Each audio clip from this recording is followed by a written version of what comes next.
Tobacco took the billions of profits they made from generations of addicted smokers and invested in something more family-friendly. Something that could have a big effect on our future. Something that we consume every day. The food we eat. In 1985, tobacco giant R.J. Reynolds bought Nabisco Foods. Tobacco pioneer Philip Morris bought General Foods and 3 years later, Kraft Foods, making them the largest food producer in North America. And leaving the business of food in the capable hands of the same corporations who helped addict us to tobacco. Using the same tactics they used to promote tobacco, food companies set about peddling the entire planet a diet of processed goods, loaded with chemicals and additives, masquerading as food. This new machine operates with specific targets in mind, like addicting consumers, without them knowing it.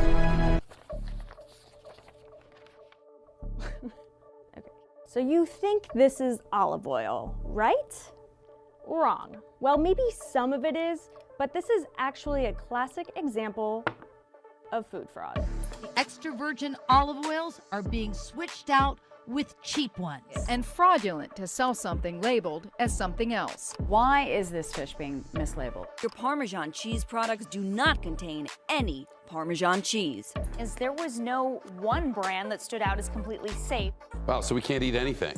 I guarantee you, anytime a product can be passed off as something more expensive, it will be. It's that simple. Counterfeits, dilution, substitution, and mislabeling. Food fraud not only harms consumers' wallets, it puts their health and safety at risk. We might not know the overall impact of food fraud because so much of what fraudsters do is hidden from us and has been for centuries. Some estimates say food fraud affects at least 1% of the global food industry, at a cost as high as $40 billion a year, according to the Food and Drug Administration. Grocery Manufacturers of America estimated that 10% of the commercially available food in the United States is adulterated. That's 1 in 10. It means if you're not on that 8-item or less checkout line, you've got something in your cart when you leave the supermarket that's probably bogus.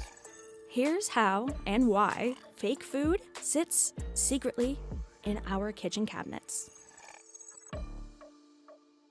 According to the FDA, food fraud is considered economically motivated adulteration, or EMA. It's a monetary impact to the consumer and to the food manufacturers, but it's also a potential public safety, public health impact. It robs us of nutrients and can kill people and has done.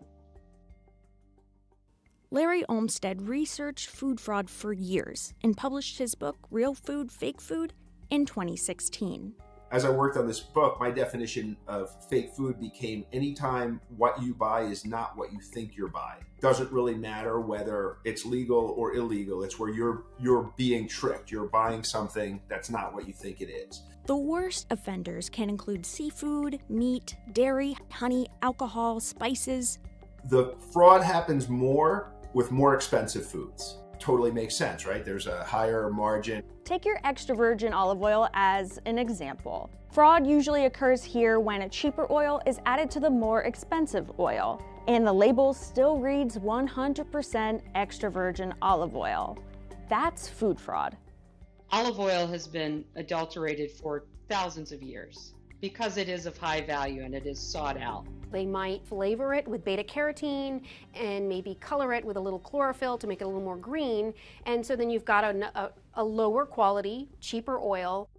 So both of these olive oils I got at the grocery store, and both of them are the store brand, but one cost way more than the other. This one had a label of 100% Mediterranean blend of extra virgin olive oil. So the olives were sourced from a bunch of different European countries, and it said it was packed in Italy, and there was no expiration date. And when I purchased this one was a 100% California extra virgin olive oil. First pressed, cold pressed, unfiltered, no artificial colors, preservatives, or flavors. This one had way more information about where this olive oil came from. Now let's look at the spice market as another one that's vulnerable to fraud. Think of an expensive spice, like saffron. This tiny amount cost me $20 at the store. Saffron can be bulked up with some other material like plant stems and sold as the same, according to the FDA. Popular spices like basil and chili powder from a range of different brands. Anything that's kind of colored orange, brown, and ground up can be passed off as turmeric. It's the ultimate bait and switch. And then there's fish. The FDA says seafood fraud can occur when a less expensive species of fish is substituted for a more expensive species. After all, it's kind of hard to know what fish you're buying, right? If you're an experienced chef or fishmonger, you can look at like a red snapper fillet and tell whether it's red snapper, but 99% of consumers can't. You know, most of the fish we eat is white fish. Every fillet looks pretty much the same, which is why there's so much substitution. The FDA is mandated by law to inspect 2% of the imported seafood, which is, I think, a very, very low bar. In fact, the U.S. imports as much as 85% of its fish. But federal fisheries enforcement is serious business. Agents from NOAA and U.S. Customs tear open a container filled with frozen fish from Thailand. They're looking for fraud. First, it's important to understand the matrix that food fraud lives in. There's intentional and unintentional types of food risk.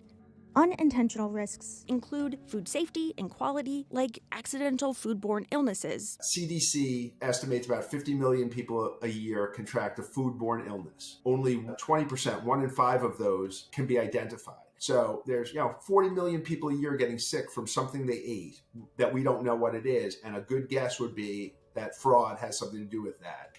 Then there's intentional. That's where food fraud is alongside food defense. The difference is fraud is motivated by economic gain, and defense is motivated by harm. If you have a ton of coffee and you can turn that into 1.2 tons by adding some cheap filler to it, you've just increased your profits by 20%.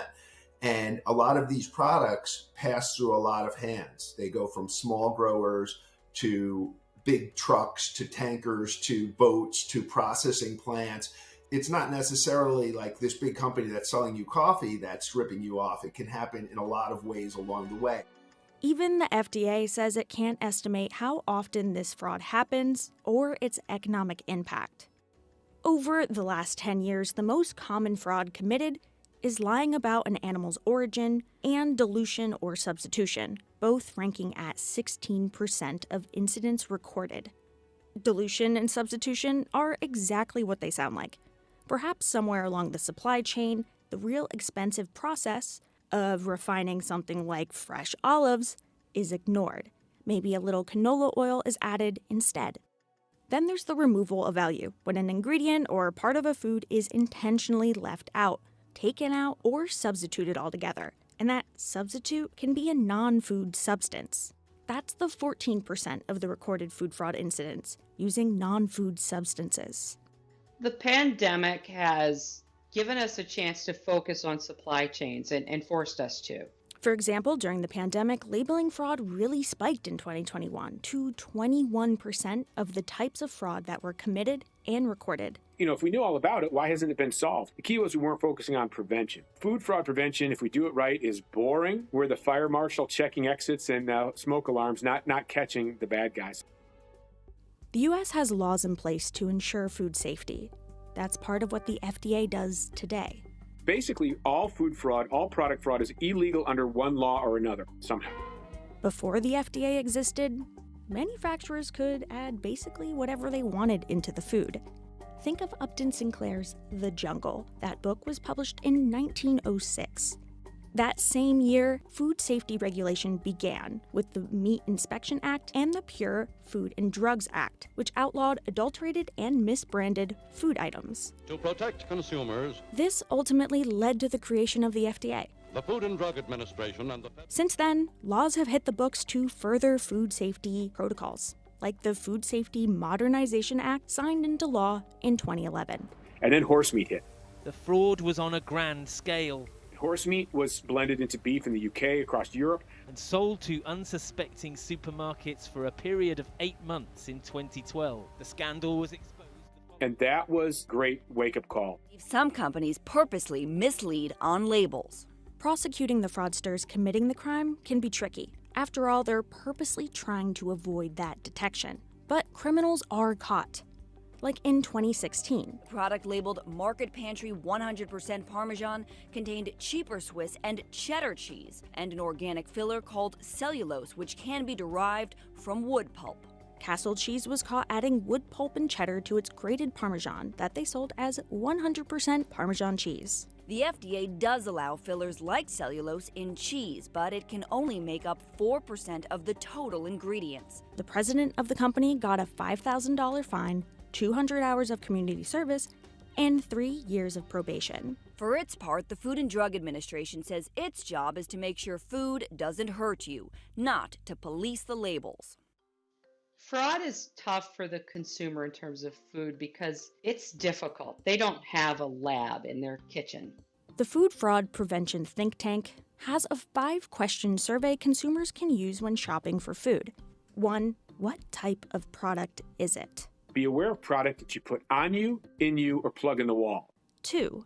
Quality. Can you recognize the difference between the products? If you can't easily tell the difference, that makes you more vulnerable to fraud. If I drink scotch, I couldn't tell you if it's a difference between a $50 bottle and a $5,000 bottle. So I know I could be deceived at that point. 3. Supplier. Do you know the retailer or the supplier? And do you trust them? So when you turn that box of cereal or bottle of juice over and read the back, there's a lot of information there that's required by law that's helpful to the consumer. And then question 4. Are you buying this item online? The supply chain can be shrouded in more mystery when shopping online. So how did you find out about this website? Is it reputable? But it depends on how you find that supplier. And finally 5, complain. Okay, it's not a question, but the Food Fraud Prevention Think Tank says if the retailer is legit, they will want to know. I think manufacturers can be the victims as well. The FDA also relies on consumers' reports. In recent decades, fraudsters have gotten more sophisticated in the techniques they use to fake the food products. And that means that our detection methods and our test methods and standards have to be better at detecting fraud. That's why the U.S. Pharmacopoeia Convention provides a framework for organizations to detect its vulnerabilities. We have food fraud mitigation guidance, so it is a supply chain risk management tool to really take a look at which ones are the more risky products suspected to be adulterated. Sometimes it feels like this is not that big of a deal, but the more fraudsters are able to achieve, the more we end up paying in the end as consumers. These cases rarely result in criminal penalties. If you want to be like a drug dealer and import heroin and you get arrested on a large scale, you're going to go to jail. But if you can make $80 million importing adulterated honey and then you're going to get a slap on the wrist and some fines, why wouldn't you do food instead of drugs if there's no basically criminal downside to it? So as long as we don't take it seriously, why should the perpetrators take it seriously? What we want is the food industry just to be focused on making food and not have to worry about looking over our shoulder, checking different suppliers. And that's going to impact more food being produced, better food, safer food, less expensive food. There's plenty of things for us to worry about in the world today, and food fraud should not be one of those. I made this for you!